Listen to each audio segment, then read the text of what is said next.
Así inicia Es Noticia, noticia en profundidad. Un placer acompañarles. Soy Tatiana Pérez, estoy con ustedes como siempre, lunes a viernes, desde nuestra sede central en Caracas, en Venezuela. A partir de este momento en Noticia, 3 temas, análisis de coyuntura que revisamos primero con titulares. En Noticia Colombia, ¿quién es? ¿Cómo opera el Frente Oliver Sinisterra? ¿Por qué se hacen llamar disidentes de las FARC? Analizamos esta expresión del fenómeno de la guerra interna que padece Colombia y que produce hechos tan dolorosos como el asesinato del equipo periodístico del diario El Comercio del Ecuador. Segundo tema que es noticia, Brasil. En exclusiva les ofrecemos entrevista que nos concedió la presidenta del Partido de los Trabajadores, Gleisi Hoffmann. Desde Curitiba, en diálogo con el equipo de Telesur, habló sobre el estado anímico del expresidente Lula, de su lucha por la verdad, por la justicia y la solidaridad internacional. Y tercer tema que es noticia, Uruguay. Desde la Cumbre de las Américas, el secretario general de la OEA, Luis Almagro, habla de lucha contra la corrupción. En su país, en Uruguay, este viernes se publica una investigación periodística sobre el manejo irregular de dineros públicos de Almagro cuando ejercía como canciller. Tenemos esos detalles, tenemos el análisis. Es Noticia que así comienza. Bienvenidos, bienvenidas.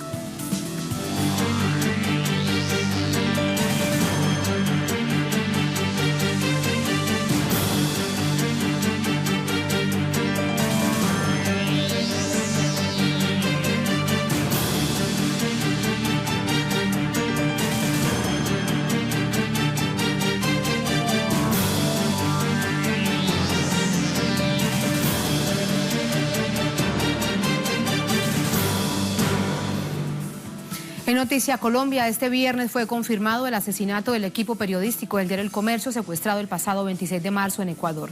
Se trata del último de una serie de episodios en la frontera binacional derivados del conflicto interno colombiano. ¿Quién es? ¿Cómo opera este grupo disidente de las FARC, Oliver Sinisterra? Lo vemos.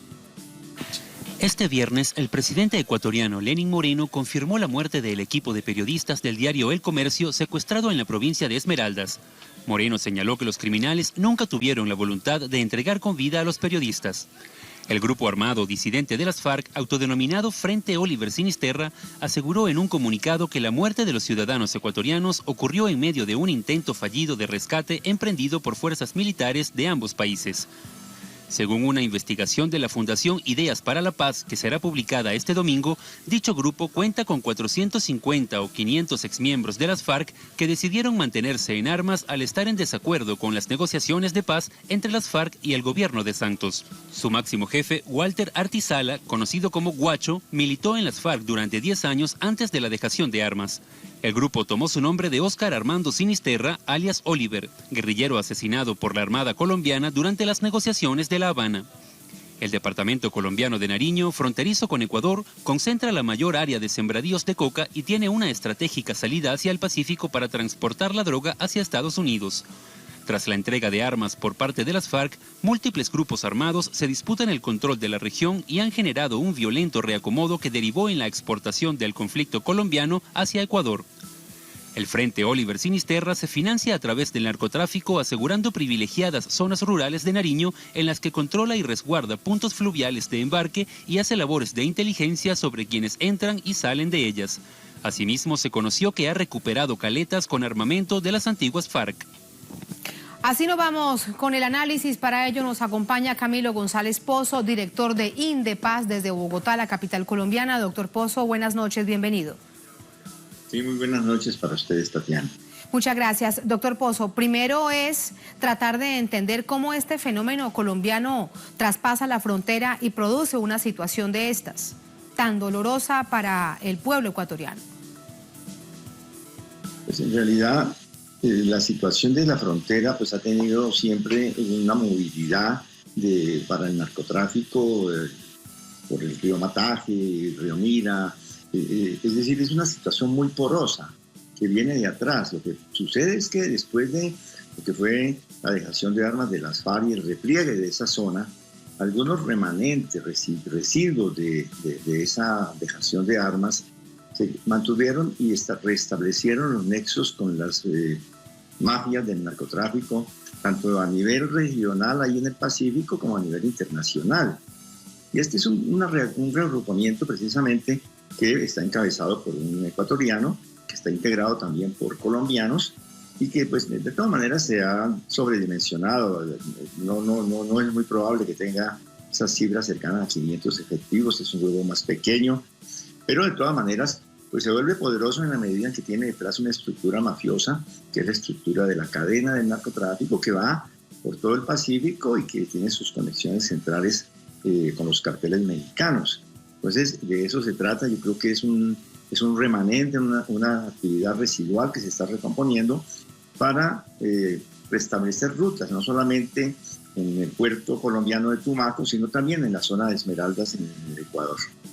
Doctor González Pozo, al momento de la desincorporación de la guerrilla como un grupo insurgente de las FARC, comenzó a hablarse de las disidencias de las FARC, de la Fuerza Armada Revolucionaria de Colombia. Sin embargo, en ese momento no se puso mucha atención, se dijo que eran muy pocos hombres, que en algunas de las partes de Colombia más apartadas del país. Si en ese momento realmente se hubiese puesto atención sobre este fenómeno que estaba apareciendo, que no es inédito en Colombia, se conoce de otros procesos, pero en este caso específico sí, ¿no estaríamos ante esta situación? La verdad es que en todos estos procesos de solución negociada, de dejación de armas, de terminación de un conflicto de guerra interna, hay siempre disidentes y remanentes. Algunos que por razones políticas no entran al acuerdo y otros que se quedan, como en este caso, por razones de negocios, de narcotráfico. En Colombia tenemos cerca del 10% de excombatientes que se quedaron por fuera y que pues, es semejante a las cifras que se han presentado en otros países en fenómenos similares de acuerdos.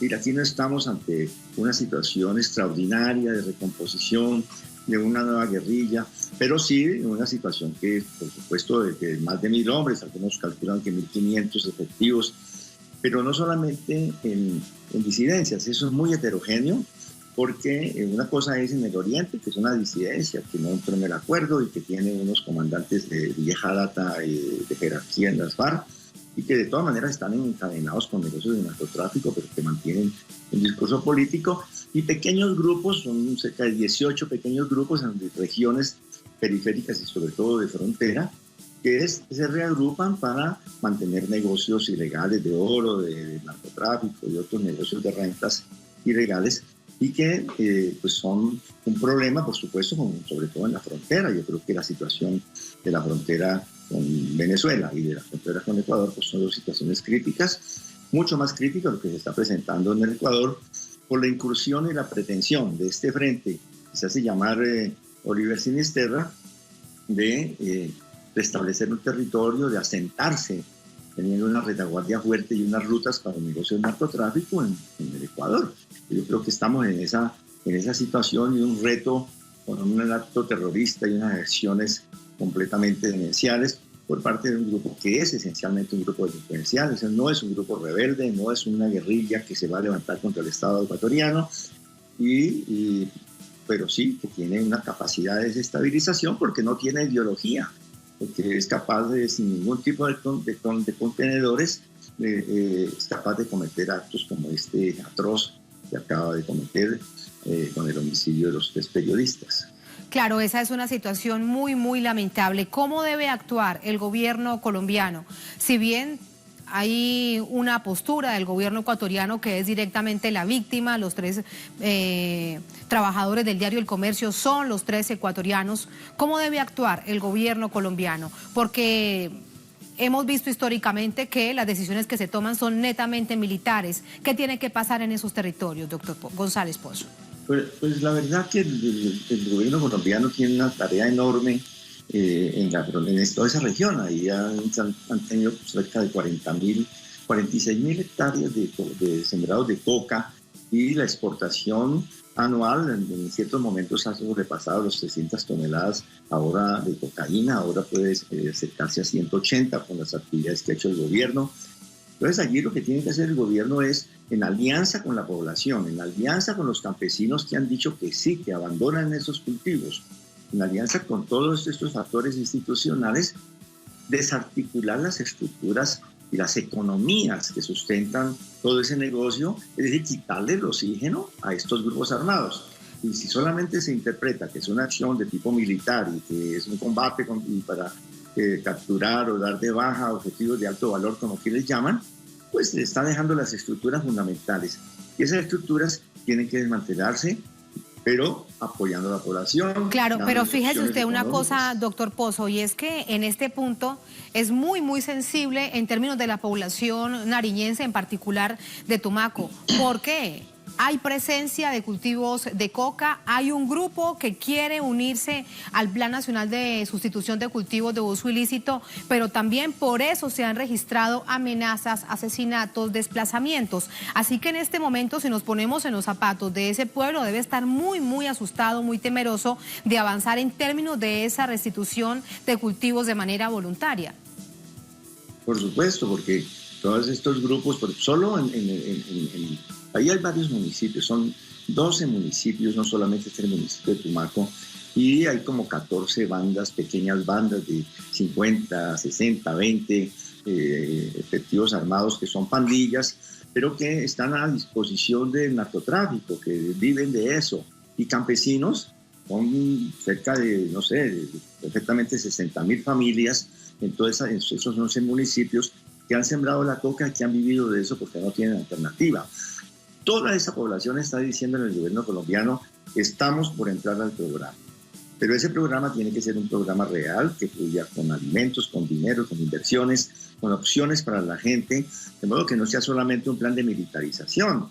Pues por supuesto que tiene que haber una acción decidida de la autoridad, de la fuerza pública, pero pues la población es primero. Si no hay una política para la población, todas estas mafias van a encontrar jóvenes deambulando, familias completamente desposeídas, incluso por políticas de erradicación forzada, y se vuelve un círculo vicioso. Y hay corrupción, porque eso es un hecho pues notorio y repetido, de que hay infiltración de las mafias en las instituciones del Estado, en los agentes públicos, y que eso hace mucho más difícil. Realmente ese es el obstáculo mayor para poder frenar, desmantelar, quitarle el oxígeno a todas estas agrupaciones armadas, que a fin de cuentas son instrumento de un gran negocio, de unas grandes mafias que operan en esta región y que tienen esta cadena internacional.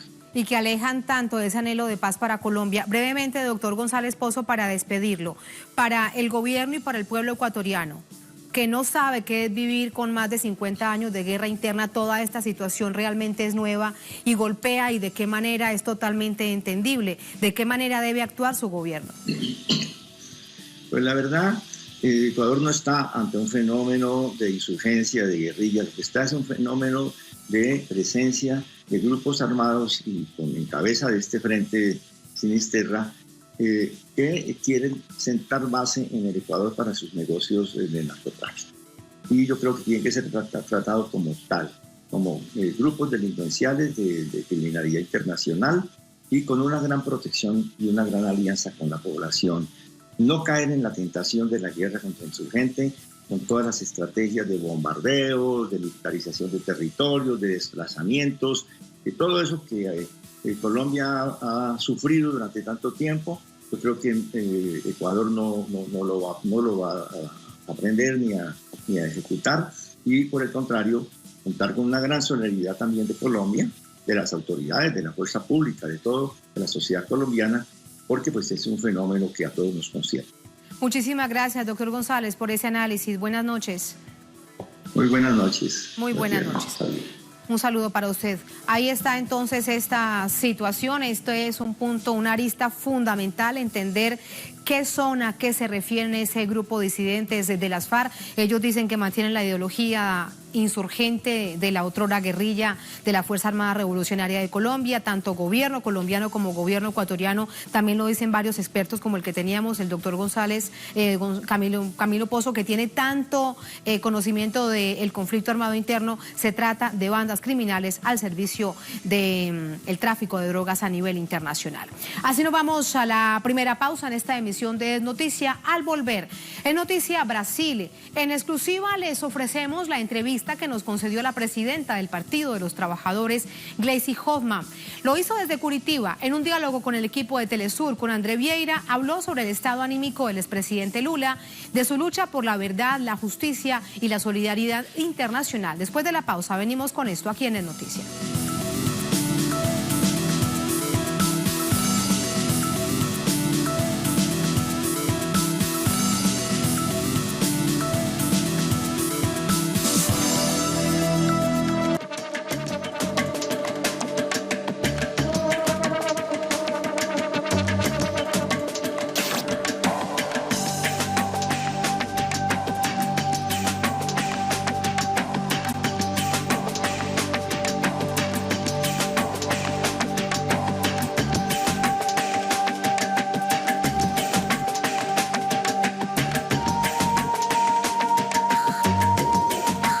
En noticia Brasil, cientos de brasileños se mantienen en vigilia en distintos puntos del país con el objetivo de registrar y de resistir hasta lograr la libertad del expresidente Luis Ignacio Lula da Silva. La vía más clara para el Partido de los Trabajadores, el partido de Lula, es mantener la candidatura presidencial del exmandatario, del líder natural del pueblo. Tenemos detalles. El pueblo brasileño continúa firme en su estrategia de presión al gobierno de facto de Michel Temer. La militancia roja bautizó esta lucha como el Campamento Lula Libre, el cual inició hace 6 días en un improvisado cuartel a escasos 200 metros de la sede de la Policía Federal de Curitiba, donde se encuentra detenido el expresidente Luis Ignacio Lula da Silva. Y ya no es el único campamento. Los seguidores de Lula también instalaron carpas cerca de la Corte Suprema en Brasilia, la capital del país, para exigir a los magistrados que den la libertad a Lula y paren de perseguirlo. Lo mismo prevén hacer en las ciudades de Río de Janeiro y Sao Paulo. Mientras tanto, el Partido de los Trabajadores mantiene una amplia agenda de movilización y actividades políticas por la candidatura presidencial de Lula. De esta forma, intentan desbloquear el cerco mediático de la Red Globo, que según el propio Lula, fue uno de los principales articuladores del golpe a través de la sórdida campaña de desmoralización en su contra. Además, desde el Parlamento, otra simbólica estrategia de los diputados del PT ha sido incluir el apellido del líder junto a sus firmas en los documentos oficiales. No permitirán que Lula sea olvidado y el pueblo ha hecho lo propio en las calles. Y les presentamos a continuación una entrevista exclusiva a la presidenta del Partido de los Trabajadores, Gleisi Hoffmann, desde Curitiba. Esta entrevista fue concedida a nuestro equipo periodístico en esta ciudad que cubre este campamento de Lula Libre. Allí precisamente estuvo durante 25 minutos Gleisi Hoffmann conversando su visión acerca de la situación tanto interna de Brasil como a nivel internacional con André Vieira, Sebastián Soto y Camila Ferreira. Aquí está. Saludos compañeros de Telesur, hablamos desde Curitiba para una nueva entrevista exclusiva desde aquí, desde este proceso de resistencia en defensa del expresidente Lula y de la democracia brasileña. Aquí estamos con la presidenta del Partido de los Trabajadores, la senadora Gleisi Hoffmann. Gleisi, gracias por tu tiempo para Telesur. Me gustaría empezar, Gleisi, hablando cómo está el expresidente Lula en este momento. Tú tienes noticias de cómo está su estado ahí en este lugar donde cumple esa decisión judicial. Muy buenos días y bienvenida a Telesur. Gracias. Eu que agradeço essa oportunidade de falar a Telesur. De hablar en Telesur y le agradezco a Telesur por toda la cobertura que ha hecho al proceso del presidente Lula, no solo en este episodio de la prisión, pero también antes. Han seguido toda la narrativa de todo lo que está aconteciendo en Brasil. El presidente está bien. Ayer estuvo con la familia, con los hijos que pasaron todo el día con él.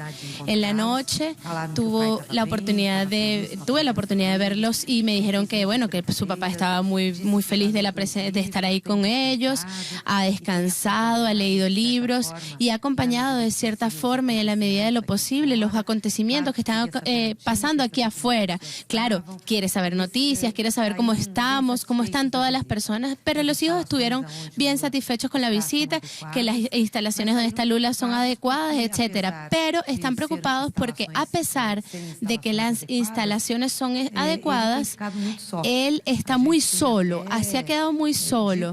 Incluso hemos dicho eso con frecuencia, que ese régimen de prisión del presidente, de estar cerrado, es casi como si estuviera en un régimen solitario.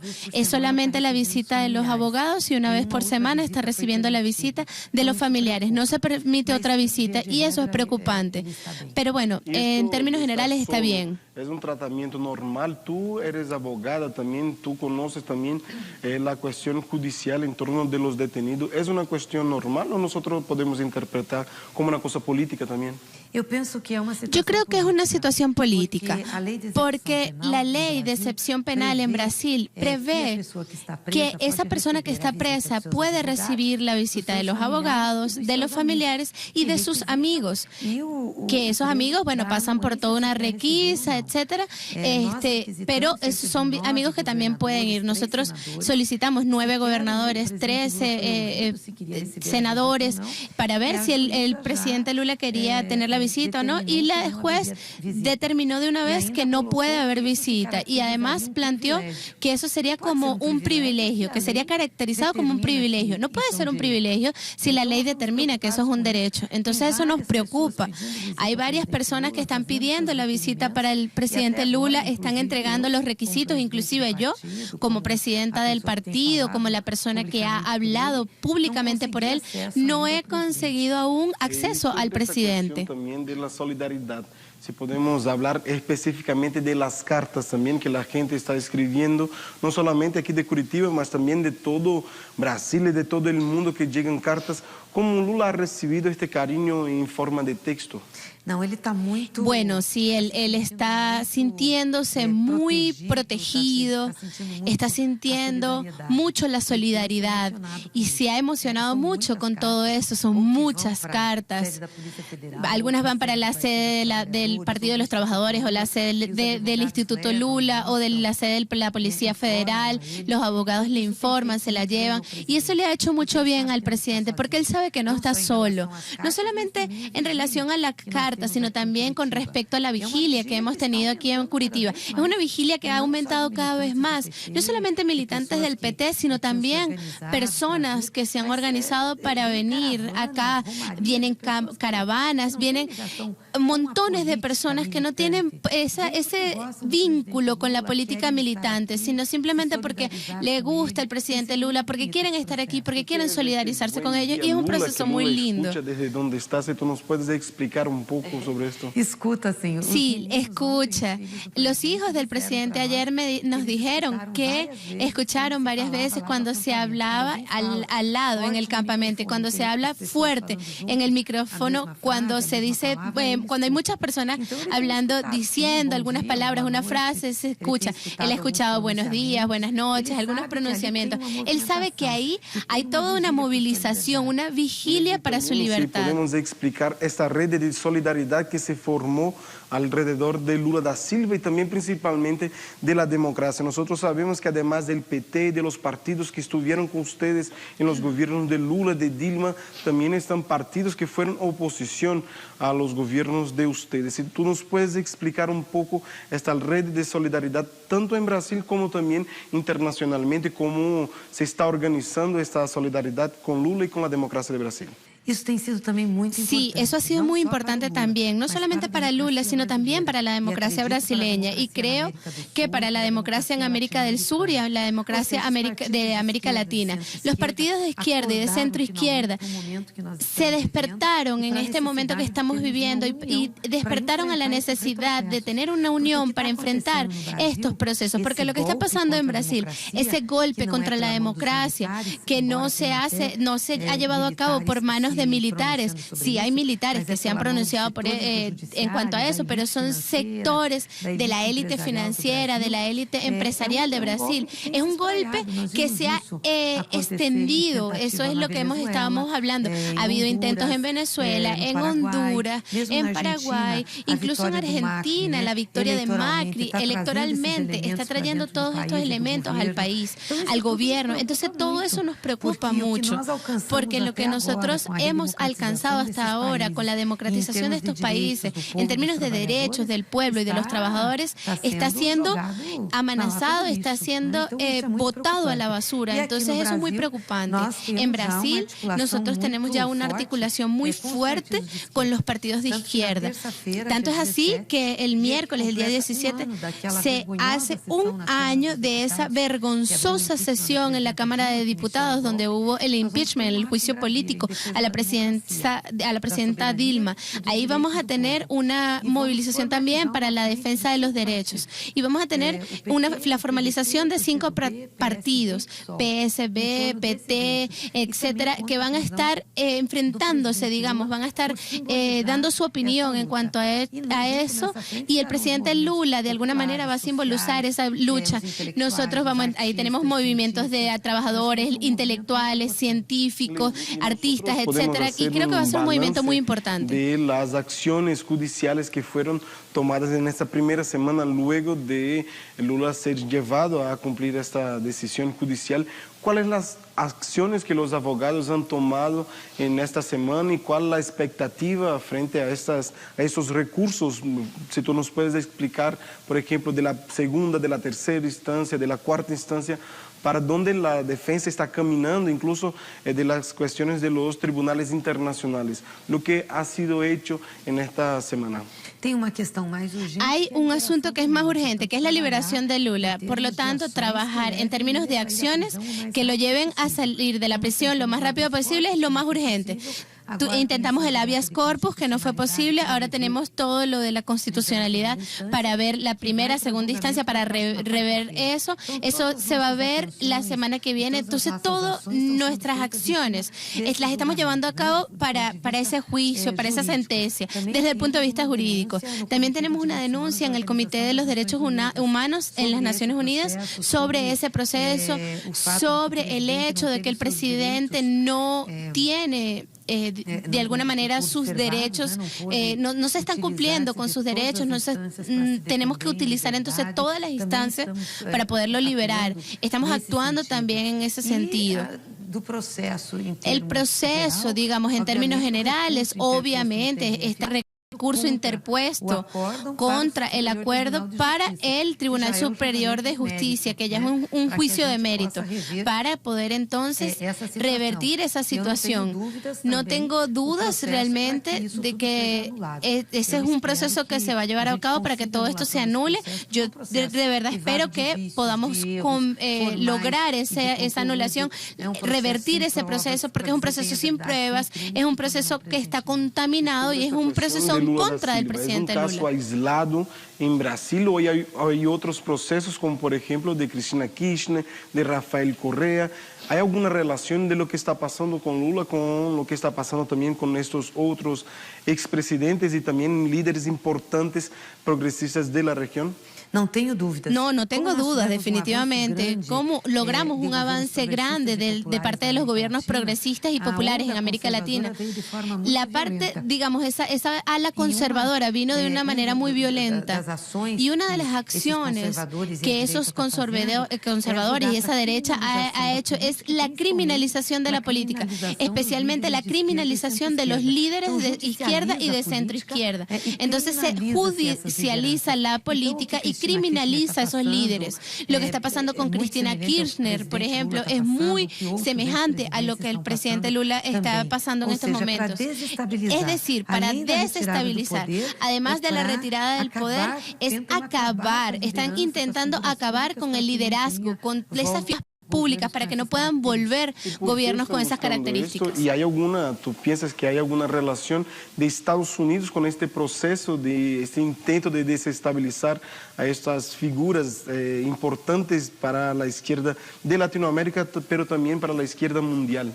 No tengo dudas de que existe todo el interés y la acción norteamericana detrás de todo eso. Por ejemplo, la operación Lavallato, la operación de autolavado, es una acción que tiene todos los parámetros norteamericanos de acción judicial, de acción policial. Los jueces que están actuando, los promotores, los policías federales constantemente están recibiendo esas orientaciones del Departamento de Estado americano, estadounidense, del Departamento de Justicia, cursos, orientaciones. Son todo un personal que ha sido entrenado así, vienen para acá también, vienen organismos a orientar. Los intereses son claros.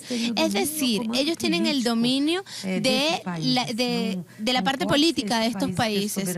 Estos países no pueden tener soberanía, no pueden decidir por sí mismos. Son países que tienen intereses, por ejemplo, en el caso de Brasil, el petróleo, el presal y ahora, digamos, toda la parte del Petrobras, la privatización de Petrobras. Es decir, estas son toda una serie de cosas estratégicas que le interesan a los americanos, a los norteamericanos. Entonces, esos estadounidenses, ellos ellos necesitan que estos países sirvan a sus intereses, los intereses que tienen en cuanto a la geopolítica mundial. Es desde aquí de Curitiba que sale la primera condena contra Lula da Silva en primera instancia y esta segunda instancia está justamente también aquí en el sur del país. ¿Tú crees que estas cosas que están pasando judiciales contra el expresidente Lula, salir desde aquí, desde el sur, es una cosa normal, una cosa común, o fue también estratégicamente pensado que los jueces elegidos para condenar Lula da Silva sean del sur del país y por qué no del noreste, por ejemplo? Exactamente, porque aquí nosotros tenemos el núcleo político más conservador de Brasil, aquí y parte de la región sureste de Sao Paulo. Ahí las fuerzas conservadoras de derecha es donde tienen una actuación y una influencia mayor. Eso influencia, por supuesto, a todas las instituciones, la parte judicial, el Ministerio Público, en esa ofensiva contra el presidente Lula. Ese proceso que condenó a Lula nunca habría corrido con el presidente Moro, con el juez Moro. Muchas personas han ido a otra sesión judicial. Porque había muchas cosas que no tenían que ver con Petrobras, con Lavallatos, etcétera, que el foro es aquí. Ellos lo que hicieron fue forzar la barra para que el presidente Lula quedara involucrado. Y luego el juez Moro dijo que las acusaciones del presidente Lula no tenían nada que ver con Petrobras.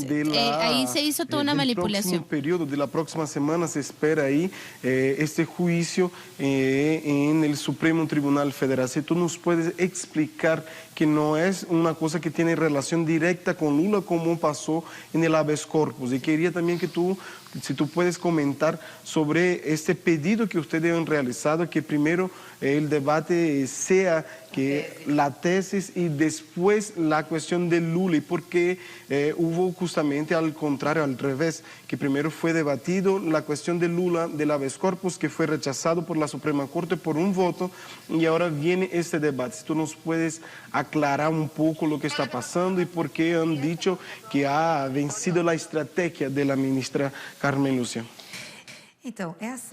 Entonces, sí, esa situación de la prisión en segunda instancia fue una sentencia no una sentencia, una decisión que tomaron en el 2016, diciendo que solamente podría ser ejecutada en decisión de segunda instancia colegiada sin esperar que todas las esferas judiciales se accionaran. ¿Por qué hicieron esto?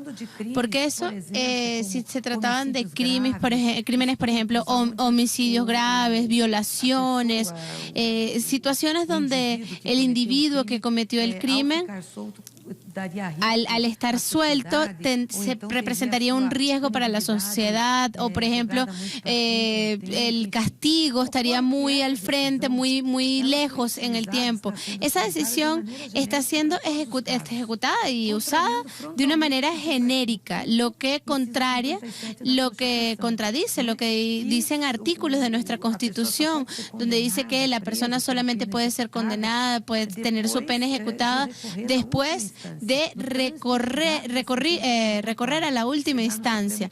Eso se da en el Supremo Tribunal Federal. Eso ha sido malo no solamente para el presidente Lula, sino también para otras personas que han sido condenadas.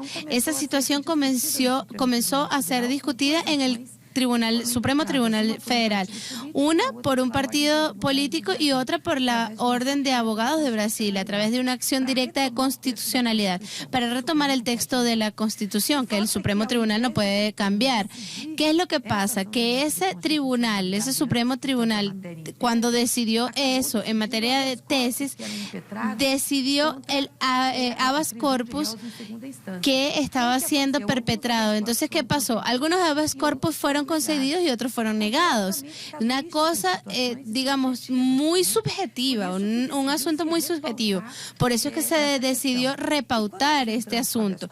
Cuando entramos con el habeas corpus para el presidente Lula, el ministro Fachin negó eso. Él tendría que haber remitido eso al grupo del cual él forma parte, pero ¿qué hizo? Que con el justificativo del habeas corpus del presidente Lula se discutiría la tesis. Pero ¿qué pasó? Que no se discutió ni una cosa ni la otra. La ministra Rosa Weber, que estaba a favor de retirar la prisión en segunda instancia en la discusión de la tesis, estaba votando en casos específicos contra lo que el Supremo Tribunal Federal había decidido en el 2016. Entonces ahí eso hizo que el presidente perdiera. Que viene ahora en esta semana, porque nosotros sabemos que ahora en esta semana viene justamente este debate que se espera para el próximo miércoles. ¿Cuál es la expectativa del PT para este debate? ¿Ustedes están optimistas frente a este nuevo debate de tesis más amplio?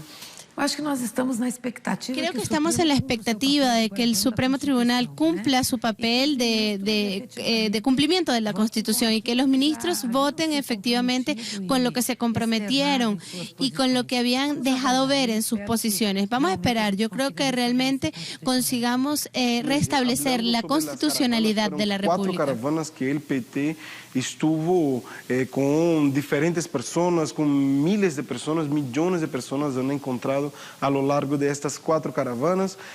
¿Qué ha aprendido el PT y cuál es la importancia, por ejemplo, de estas caravanas para un posible gobierno del PT, para un proyecto popular que, según indican las encuestas, volverá a gobernar Brasil el próximo año?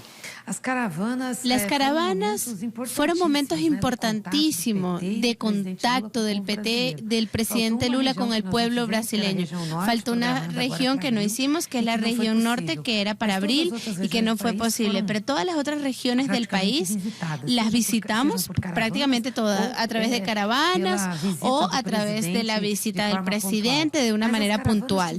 Pero las caravanas tuvieron un mérito, el mérito de hacer que pudiéramos ir a lugares, pero también a algunas situaciones, digámoslo así, donde se desarrollaron programas del presidente. Ahí nos sirvió para ver cómo estaban esos programas, cómo se estaba sintiendo la población, qué pensaba la población que se había empeorado, mejorado, qué era lo que teníamos que hacer de aquí en adelante, escuchar a la población. Y esa fue una característica de Lula. Lula nunca fue un hombre de quedarse dentro de un gabinete, dentro de una sala. No, él siempre le gustó estar en contacto con el pueblo. Y no tengo dudas de que eso fue fundamental para el éxito de los gobiernos que esto de alguna forma va a ayudar en un próximo gobierno? Por ejemplo, ¿qué ustedes han percibido que todavía falta para el pueblo brasileño, especialmente para el pueblo más pobre, que ustedes han encontrado y que puede avanzar aún más en un próximo gobierno del Partido de los Trabajadores? En primer lugar, reafirmar los programas que fueron exitosos y que la población elogió de gran manera, diciendo que fueron beneficiosos, que fueron importantes. Esos programas tienen que ser replanteados, tienen que ser reforzados. Y segundo, corregir los rumbos, los desvíos, la autocrítica. Y si la población nos dice, mira, este programa fue muy chévere aquí, pero aquí no, tenemos que hacerlo de esta manera. Eso es lo que tenemos que ver. Las caravanas nos sirvieron mucho para eso, para ver qué fue lo que tuvo éxito, qué fue lo que mejoró la vida del pueblo y qué es lo que necesita todavía ser mejorado. ¿Qué representa Lula da Silva para la integración regional? Nosotros sabemos que todos los procesos de UNASUR, de CELAC, Lula tuvo una importancia gigantesca junto a otras personas como Chávez, como Kirchner, como diferentes líderes también de la región, Rafael Correa, Cristina Kirchner y también Evo Morales, diferentes personalidades. ¿Qué representa Lula da Silva para Latinoamérica, que también está muy pendiente de lo que está pasando aquí en Brasil? Creo que representa muchas cosas, porque fue el presidente Lula quien efectivamente logró esa integración regional. Bajo el liderazgo de él fue que fortalecimos el Mercosur, UNASUR, fue que creamos otras instancias de decisión, América Latina, América del Sur, todos esos países que se involucraron alrededor del Mercosur lograron crear, digamos, si no un mercado común efectivo, sí sí comenzaron a articularse, comenzaron a establecer una posición frente al comercio internacional, a fortalecerse, a tener mejores relaciones. Fue muy importante todo eso. Fue también con la fuerza de esa unión local que tuvimos influencia geopolítica en el mundo, con la creación de los BRICS, del Banco Especial para los BRICS. El presidente Lula, es decir, fue un liderazgo regional latinoamericano sin duda alguna. Es muy terrible el hecho de que quieran dañar ese liderazgo, no solo para Brasil, sino para América Latina. Proceso, ¿qué hará? ¿Qué harán ustedes? ¿Qué hará el PT y todo este Frente Brasil Popular?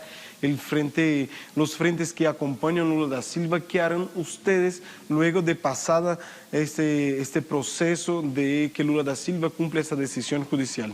Hacer la campaña presidencial de Lula.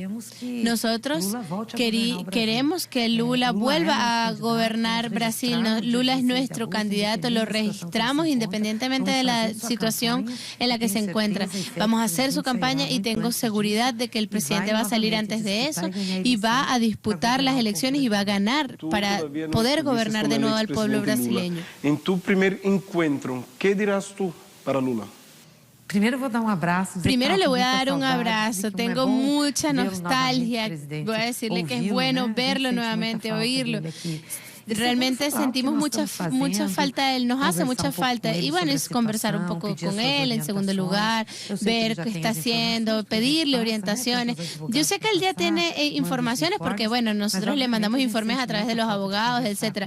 Pero realmente nos hace mucha falta conversar con él. Él es una persona con una gran visión, una estrategia política, es un gran líder que nosotros tenemos. Nosotros estamos llegando al final de esta entrevista, pero me gustaría antes que tú hables para nuestros televidentes, las personas que están acompañando pendientes aquí de Telesur, un mensaje, un llamado.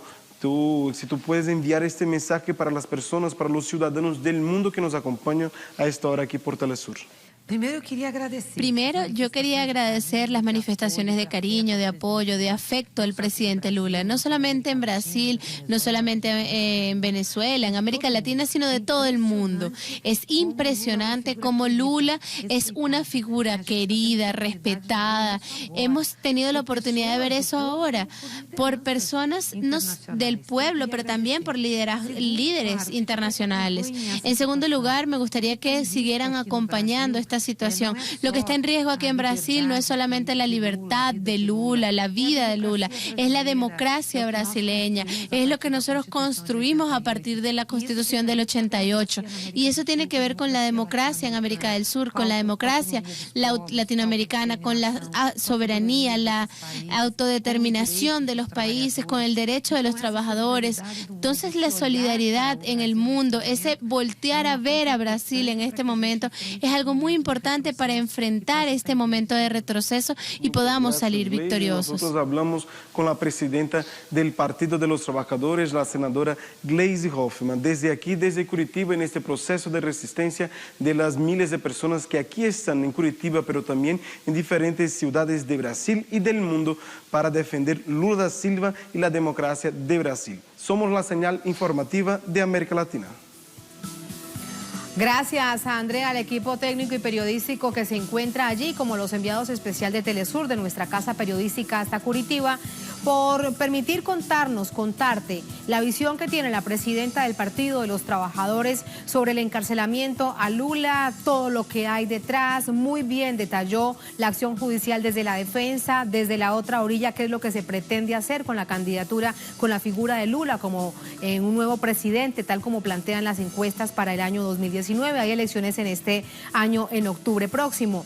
Así que ahí está, y esa visión también internacional de solidaridad que resulta fundamental en este momento. Así nos vamos a la segunda, última pausa en esta emisión de Es Noticia. Al volver en Noticia Uruguay, desde la Cumbre de las Américas, el secretario general de la OEA, Luis Almagro, habla de la lucha contra la corrupción. Pero miren esto, en su país, en Uruguay, este viernes se publica una investigación periodística sobre el manejo irregular de Almagro de dineros públicos cuando ejercía como canciller. Tenemos detalles y el análisis al volver en Es Noticia.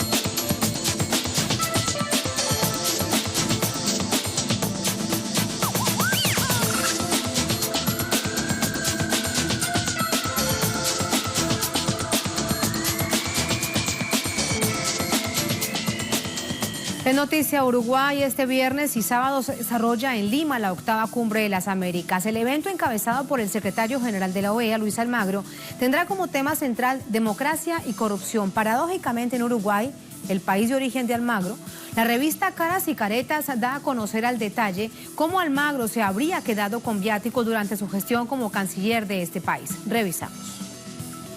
Se instala en Perú la 8ª edición de la Cumbre de las Américas bajo el eslogan Gobernabilidad democrática frente a la corrupción, con el país inmerso en un escándalo de corrupción de tal magnitud que le costó el cargo al organizador del evento, Pedro Pablo Kuczynski. El encuentro lo encabeza el secretario general de la OEA, Luis Almagro, quien ha dicho desde Lima que América está sacándose las partes podridas por la corrupción. Palabras que resuenan al mismo tiempo en Uruguay, su país natal. La revista Caras y Caretas publicó este viernes con detalles cómo supuestamente el ex canciller del país se habría apropiado fraudulentamente de viáticos que debía reintegrar al erario público y no lo hizo. El medio escribió: Almagro recibió casi $240.000 de viáticos y devolvió unos 9.900. Y añade: ahora Almagro pontifica sobre el uso del dinero público en los países gobernados por la izquierda. Este fin de semana en Lima se reunirá con varios corruptos para hablar sobre la corrupción.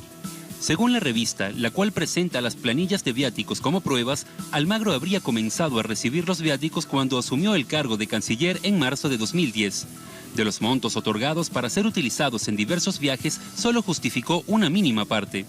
Por ejemplo, el 22 de agosto de 2011, Almagro viajó con una delegación oficial a Suiza, Beirut y Estados Unidos. Para ello recibió viáticos por $10.783 y a su regreso solo justificó $529. Por este tipo de delitos de corrupción, Raúl Sendic, ex vicepresidente del país, renunció en 2017. Sendic fue acusado de fraude por el uso de tarjetas corporativas oficiales que no pudo justificar. La justicia consideró que los actos de Sendic no dejaban lugar a dudas del modo de proceder en la utilización de dineros públicos. Así pasamos al análisis. Para ello nos acompaña Gerardo Núñez, diputado del Frente Amplio. Está con nosotros desde Montevideo, Uruguay. Hola, diputado, buenas noches. Muy buenas noches, ¿cómo están? Primero quiero preguntarle su reacción al conocer esta investigación periodística de la revista Caras y Caretas. Bueno, lo primero es que nos generó muchísima sorpresa que esta situación se confirmara. Es fruto de lo que surge de un pedido de informes, es información oficial que surge de la propia Cancillería de nuestro país, de aquí de Uruguay, y obviamente impacta en un plano para nosotros central que tiene que ver con el comportamiento ético de todas aquellas personas que se desempeñan o se desempeñaron en responsabilidades jerárquicas del gobierno. En Uruguay, como ustedes señalaban recién, hay todo un proceso de debate, de discusión respecto al manejo de los dineros públicos, respecto al cuidado que hay que tener sobre este elemento. Y bueno, este informe demuestra que el señor Almagro se ha manejado con total desvergüenza, con total falta de respeto y falta de ética con los dineros públicos y sobre todo una falta de respeto con los trabajadores y las trabajadoras de nuestro país. Hoy mencionábamos que esta cifra de más de $240.000 que Almagro no devolvió de viáticos implica básicamente que un trabajador que gana 15.000 pesos en Uruguay, estamos hablando de unos $500, necesita 40 años, trabajar 40 años para tener justamente esta cifra que tuvo Almagro a lo largo de 5 años como ministro utilizando estos viáticos sin devolverlos. Son elementos para nosotros muy graves, esperemos que se pueda avanzar desde el punto de vista institucional para que estas faltas éticas y también desde nuestro punto de vista faltas administrativas de aquellas personas que estuvieron al frente de responsabilidades jerárquicas, nada más y nada menos como ser ministro, bueno, puedan esclarecerse y tomar acciones definitivas contra este tipo de actos. Con base, diputado, en el caso del expresidente Raúl Sendic, ¿debe entenderse que es la jurisprudencia que actuará también en el caso del ex canciller de Luis Almagro? Puede ser un camino. Para nosotros es principal y central que haya una condena del punto de vista social del punto de vista político en general en nuestro país sobre este tipo de acciones. Esa es la principal. Y obviamente luego hay otros eslabones de carácter institucional que tendrán que evaluar cuando tengan esta información, bueno, qué pasos seguir. Lo cierto es que acá en Uruguay hay un gran debate sobre el uso de las tarjetas corporativas, del cual nosotros estamos de acuerdo con que se dé este debate, con que se genere una mayor transparencia del dinero público, de la utilización, y por tanto estas cosas tienen que surgir, tienen que ponerse encima de la mesa para que no se cometan más. Y sobre todo, por parte de una persona, en este caso como el señor Almagro, que está inaugurando, que está participando por estas horas de una cumbre de las Américas, que el epicentro que se está abordando es la corrupción. Yo creo que frente a este tipo de cosas, frente a este tipo de situaciones que han impactado directamente sobre él y de las cuales es claro el informe, bueno, debe hablarse, debe conocerse, porque ha acusado a distintos gobiernos, ha acusado a distintas personas de corrupción, incluso ha dicho en estos días que es necesario extirpar este mal de la región. Bueno, debería empezar por él, debería empezar por corregir su comportamiento, por pedir disculpas al pueblo uruguayo por esta mala utilización de dineros públicos y obviamente también pedir disculpas, entre otras cosas, al pueblo hondureño por haber trancado muchas de las investigaciones que se estuvieron haciendo en el contexto de la MASIC, con el objetivo de justamente investigar la corrupción y la impunidad en Honduras. Diputado, desde la política interna en Uruguay, ¿qué acciones deben emprenderse, por ejemplo, en el Congreso de la Nación para que se entienda la gravedad de una situación? Bien lo dice usted, ético, pero también le preguntaría en qué momento realmente podría pasar a ser un asunto judicial, teniendo en cuenta que son dineros públicos, que son dineros del pueblo uruguayo. Exacto. Esta información nosotros la vamos a trasladar a las autoridades competentes, en el entendido de que si bien la reglamentación específica en nuestro país en aquel entonces no estipulaba la devolución directa de los viáticos, sí existe en nuestro país una normativa muy clara en el TOCAF, que es una ley que ordena justamente las acciones contables, las acciones administrativas del gobierno y de todos sus jerarcas. Y allí se establece de manera muy clara en esta ley que debe ser absolutamente cuidadoso en cuanto al uso de los dineros públicos, que debe utilizarse con compromiso, que debe demostrarse y justificarse cada uno de los gastos que se hacen con dineros públicos. Claramente los viáticos son fondos públicos y por lo tanto, desde nuestro punto de vista, acá hay un componente, además de ético, administrativo, que tendrá que ser evaluado justamente por las autoridades en las próximas semanas. Muchas gracias, diputado, por entregarnos más detalles de esta situación interna en Uruguay que involucra directamente al secretario general de la OEA, Luis Almagro. Un placer y muy buenas noches. Igualmente, muchas gracias a ustedes. Gracias a ustedes. Gracias también a ustedes por habernos acompañado. Ponemos punto final a esta emisión de Noticia. Recuerden nuestra cita del próximo lunes, 8:30 de la noche, hora local aquí en Caracas, en Venezuela. Hasta entonces. Y recuerden que esta es la señal informativa de América Latina.